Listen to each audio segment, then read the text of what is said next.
My name is Rachel, and 3 years ago, I thought I had the perfect marriage. A beautiful home in Seattle, a husband who made me laugh, and a life that felt like it was finally heading somewhere.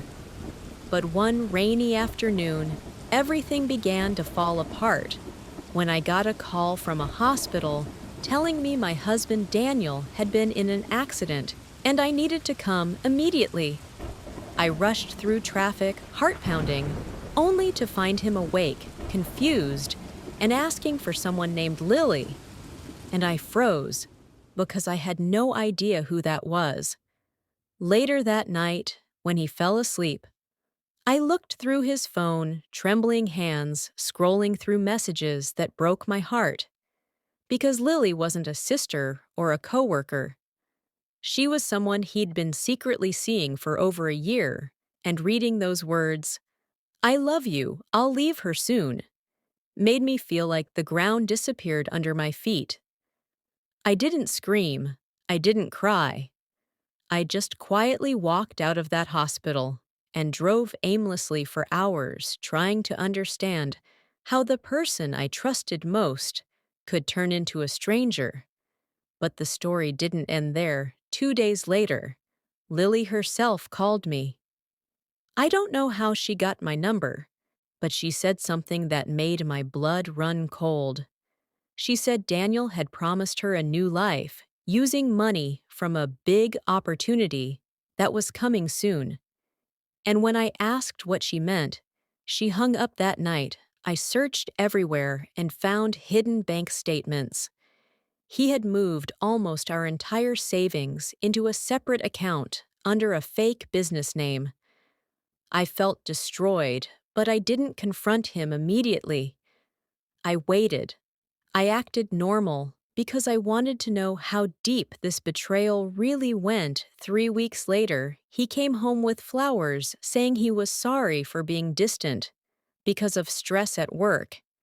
I smiled, hugged him back, and told him I understood, but inside I was breaking piece by piece. Then one evening, I got another unexpected call from a lawyer saying Daniel and I were both listed as beneficiaries of an elderly woman's estate worth nearly $2 million. Apparently, she was his late aunt, whom I never met, and we needed to sign documents together to finalize it.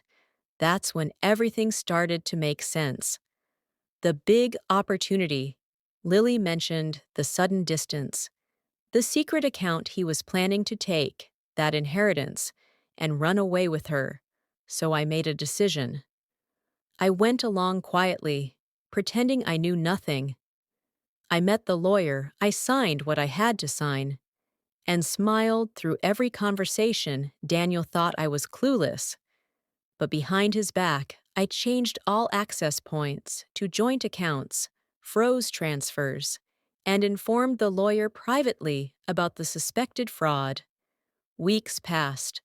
The inheritance came through officially, and Daniel became strangely kind again. Cooking breakfast, planning trips. I knew he was only buying time. So one morning I told him I'd booked a weekend cabin just for us to reconnect. We drove out 2 hours north into the woods, and while we were there, he finally confessed. He said he wanted to leave and start over. He actually admitted it straight to my face. No guilt, no tears.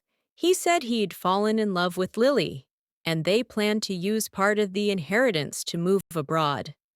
I looked at him and said softly that he could leave right now, if that's what he truly wanted. And he did.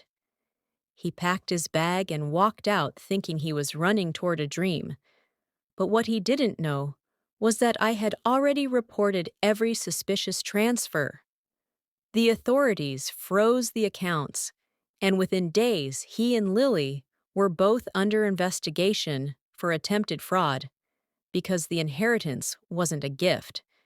It was structured as a monitored trust with legal oversight, meaning any illegal movement triggered an alert. Daniel ended up losing everything, the condo, the accounts, even his job. And while part of me wanted revenge, the truth is I mostly felt relief, not victory. I sold. The house started over, moved to Oregon, and built a small bakery with what was legally mine. I share this story not because I'm proud, but because I learned that betrayal doesn't always destroy you. Sometimes it clears the way for a stronger version of yourself. And every time someone walks into my shop smiling and saying, "Your pastries taste like hope," I remember the night I almost gave up, and how choosing calm over chaos gave me back my life. So if you're listening right now, and you've ever been betrayed, remember this: you can survive, you can rebuild, and one day you'll look back at the pain that tried to bury you and realize it was just the soil where you planted your rebirth.